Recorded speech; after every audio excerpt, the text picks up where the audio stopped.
I am deep in the forest in the mountains of British Columbia. I'll be attempting to survive out here and building a shelter from scratch. I have no sleeping bag and no tent. There are bears and lots of them, so my structure is going to have to help protect me through the night. There's also bobcats, moose, and elk, and they've all lived here a lot longer than I have.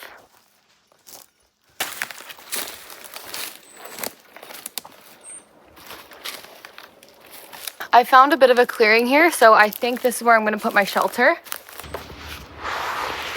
I've laid out everything I brought in my backpack, and we're going very minimal, except I did bring the battery-powered chainsaw to save me some time. Chainsaw, extra battery, measuring tape, safety glasses, gloves, hatchet, manual saw just in case my 2 batteries die, paracord, hemp string, and a ferro rod. This is my only fire starter. I have an emergency warmth blanket and no sleeping bag, but I do have a wool blanket because my dog is with me, so this is mainly for him. For food, we kept it very simple. Besides dog food, I've got a jacket for warmth and a jacket for wind and rain. GoPro, trail cam, headlight, notebook. That's pretty much it. I'm going to put my food in a bear bag and keep this away from my tent for now because there are active bears in the area, especially at night, but I don't even want it near my tent during the day. First step is to cut some dead wood. I want to see what type of wood we have to work with, how big the structure can be.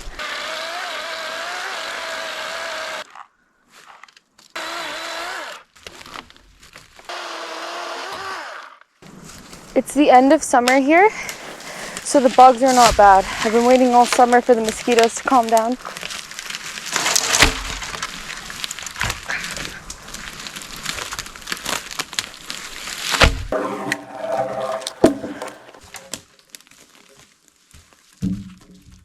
That's a pine, I think, so it's a lot more dense, a lot heavier. These are cedar trees. They're a lot lighter to carry. I'm being mindful to only grab trees that are dead or fallen because I'm trying to clean up this forest and not waste valuable wood. The one problem with this spot is this is a dead standing tree. It doesn't shake at all, but that's going to be a problem in the future. Not right now, but through the winter that could potentially fall.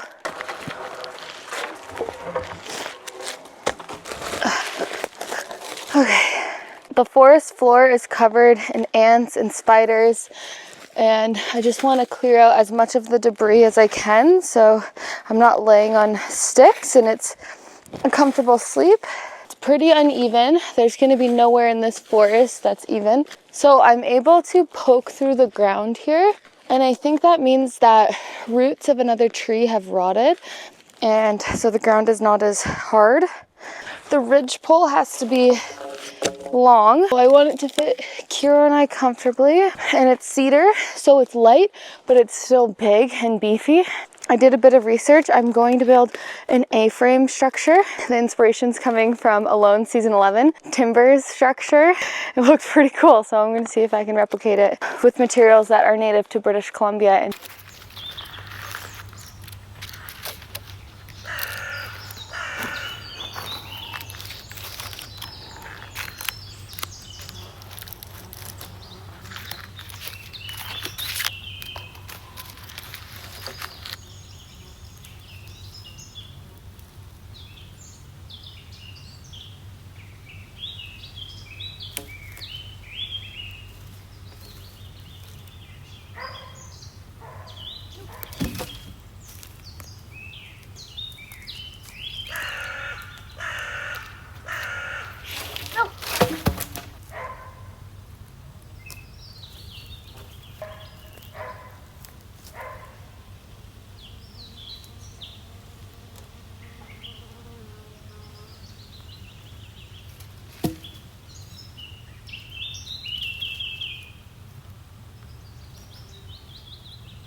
I need to dig holes for each main leg so that it has something to grab onto, because right now they're just slipping and sliding.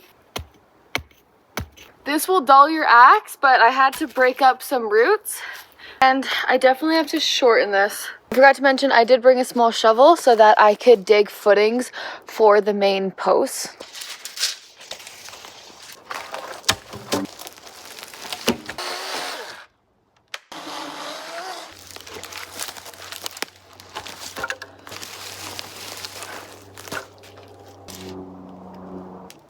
This is turning out to be more challenging than I thought. I need to get a bunch of braces. There's this tree and it's going along the entire ravine.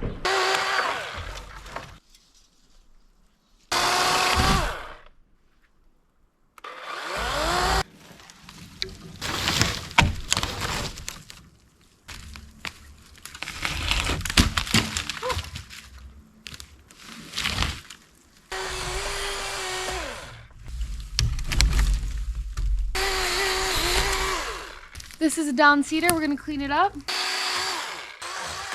Okay, the sun is going down in like 3.5 hours and I need to get some bracing up. No more messing around, it's go time.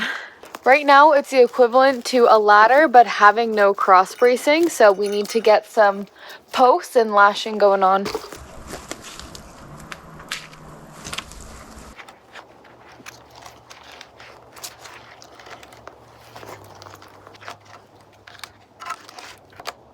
So you do one lash at a time, then do the other side.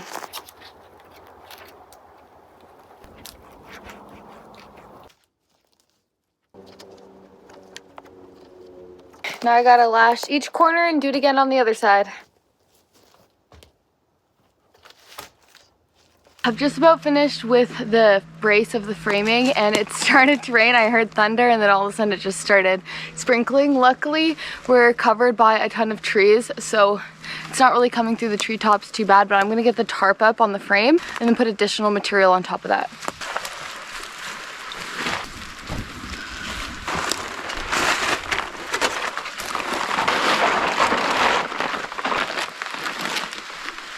My tarp is not very big.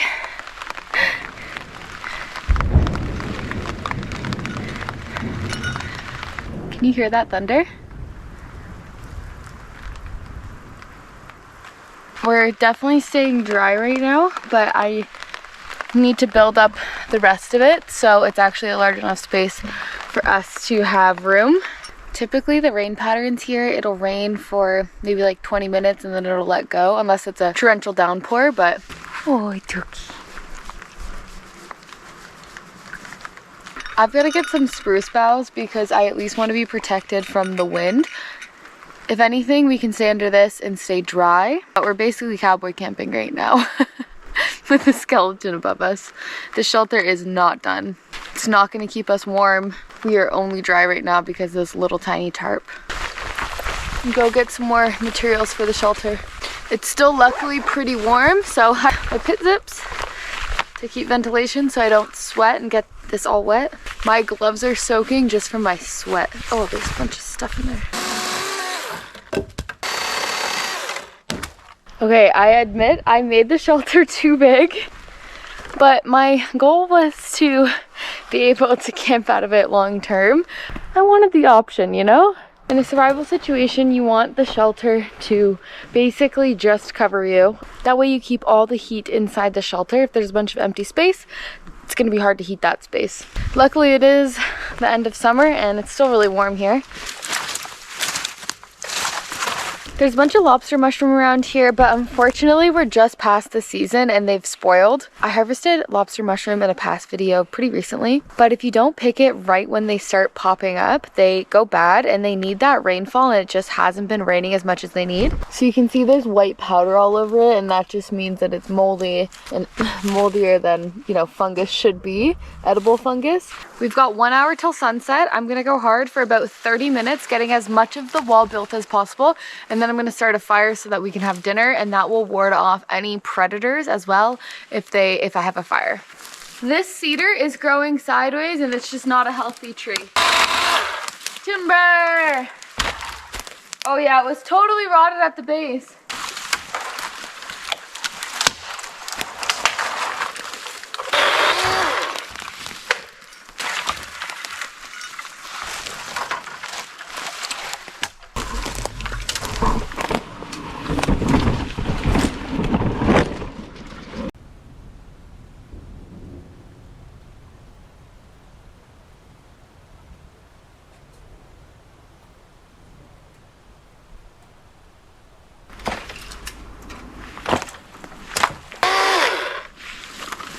My water access is this way, so I'm going to try and clear out as much of this brush as I can so it's easier to get to the water, and I'm gonna just throw all of the branches on top of the shelter.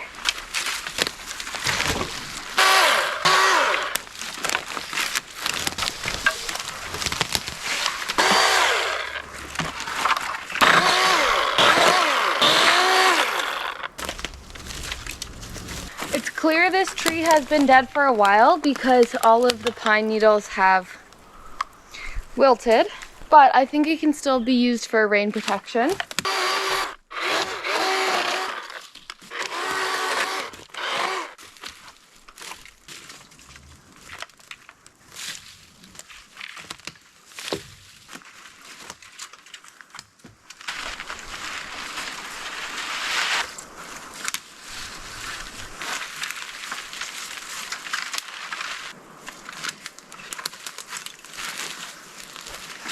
This is what I could get finished in a day. I think it's pretty good. It's definitely going to keep us dry. With another day, now that the structure's complete, I could have pretty much every air gap covered, but this is going to have to do for tonight. 2 days ago, the water source that's near here, I caught a black bear drinking out of it. Honestly, he looks really cute, but not something that I want to see walking around at nighttime where I'm sleeping. So I'm gonna try and keep the fire going all night. There's this pit here and it's filled with debris. I need to clear out all of this so that I don't cause a forest fire and the fire can stay contained in this hole here.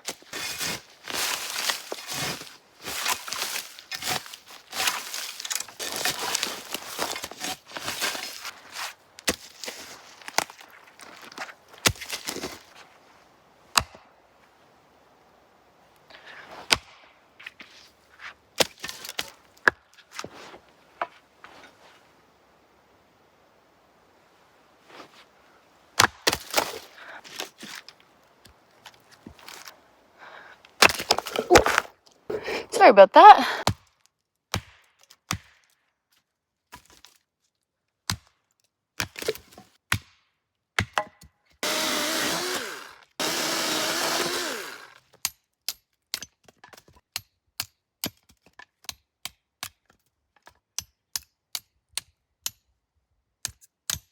Okay, that's probably enough kindling. I need some birch paper because all I have is a ferro rod. With some right outside my tent. This stuff is perfect. It's a little moist on the inside, but let's see. I'm breaking up the birch paper.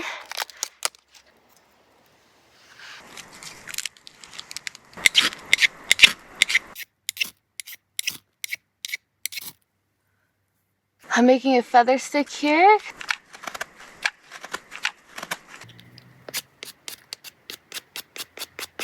Normally I have cotton balls and petroleum jelly, and I wanted to start it with absolutely just forest materials today. Got a little bit of tissue, let's try that. I have a little bit of chapstick. Let's see if using that and soaking the tissue. Okay, the birch paper caught. There it goes. Woo! Now I can't let it go out. So out of all of that, the birch paper was the winner. It was getting a little bit big there. I'm keeping this fire small because my shelter it's not overhanging, but it is here and the fire is pretty close. So for dinner, my favorite, rice and beans.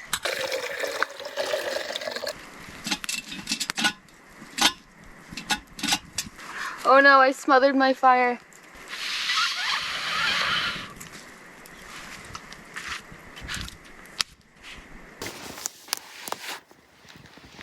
Now we wait for that water to boil. I need to get this food bag out of here. Fire will ward off the predators, but I probably, in hindsight, I should have ate before it got dark. I am definitely hearing rustling in the bushes, but I gotta eat and then I gotta go to bed and get this food away from the tent. Rice and beans. I just let it sit for 15 minutes in the water and it's ready to go. It's so good. This is one of my favorite staples and it's super cheap to make. Ah, this fly loves my headlamp. I know, buddy. Come here. We're gonna put the food away now. Don't worry, you're safe. Come here.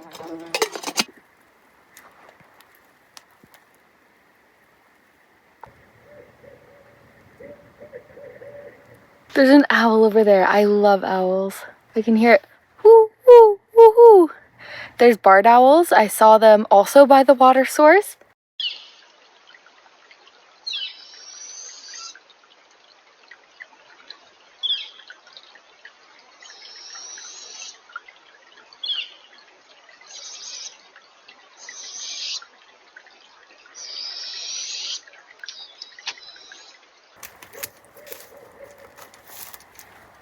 Late August, apparently owls are more active.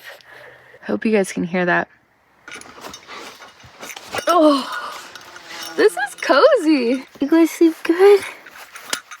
I'm gonna keep his bell on in case he gets up in the middle of the night. Oh, good boy. That's the bear spray. Oh, he's using bear spray as a pillow. All right, well, we are cozy for the night. It's super warm. I don't even need my puffy, but I'm gonna keep it on. There's no bugs. I'm so happy that it feels like fall camping. I'm so glad I have Kiro on nights like these. Okay. Oh, I'll see you in the morning. Hopefully I don't have to check in the middle of the night.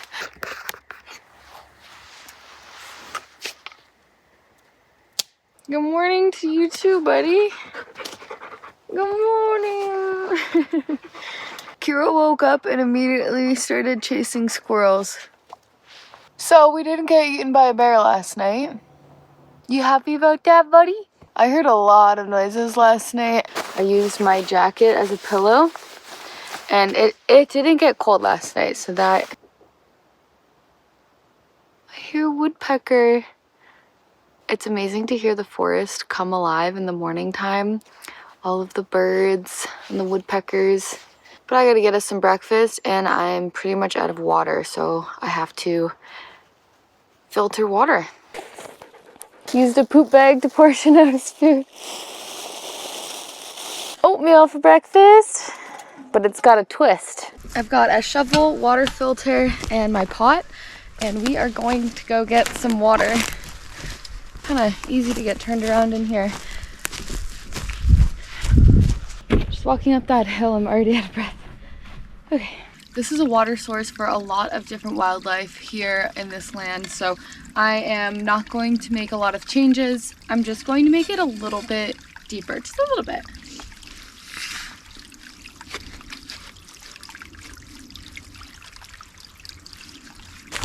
If I were to be building a long-term shelter, this is also really amazing chinking material, I believe it's called. So you could mix the moss with the mud and put that in between your logs so that it's sealed tight, kind of like a brick and mortar. Now I need to wait for the mud to settle.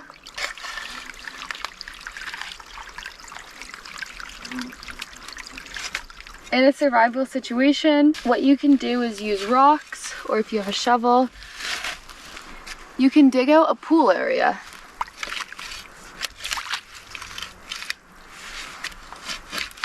But now as the water trickles down, it's pooling and it's going to be a lot easier to collect.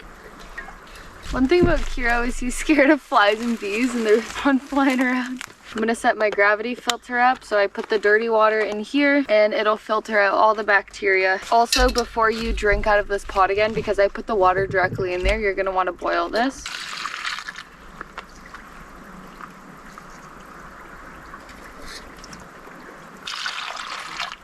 That is some dirty water coming down. It's completely clear water going from the dirty reservoir to the clean reservoir. Wow, that's amazing. There's no dirt seeping through. It's all completely clear water.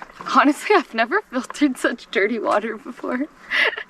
Okay, I'm gonna go hang this in a tree and let it do its thing. And just like that, I've got enough water to hike out. This would be my preferred method. Okay, I need more kindling.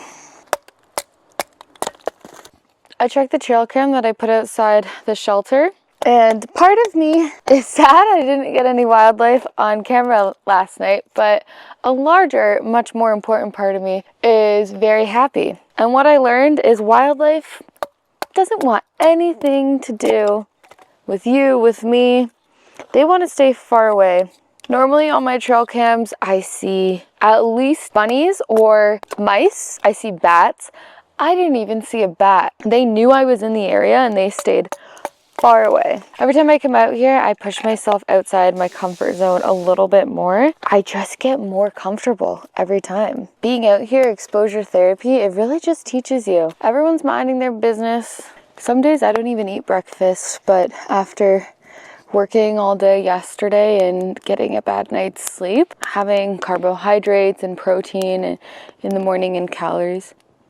I've got some delicious oatmeal this time. I don't like that instant oatmeal, but this is just straight up rolled oats with brown sugar, and it has peanut butter protein with some seeds. Hopefully it's going to be a lot better. A trick if you want to save on dishes, this is a silicone bag. It is heat resistant, so you can pour the hot water directly in here, and it's reusable, which is nice. You could even put the whole bag in here to keep it warm. Outdoor Boys makes bread in a bag. You can also make oatmeal in a bag. Okay, let's try it.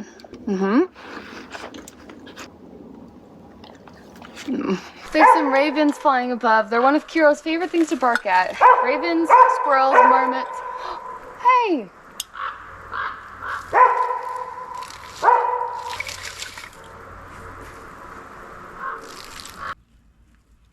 This is definitely the smallest my bag has ever been. I think I already said that, but I just can't believe how small this bag is. It's amazing how you can survive with no tent, no sleeping bag, minimal food. But this is not going to hold up in winter conditions. So this was a good warm-up for a lot bigger and better shelters to come. I've got an excavator coming tomorrow morning and I have to prepare the cabin. We have to fell some trees. So this is where I will say goodbye and we will see you next week.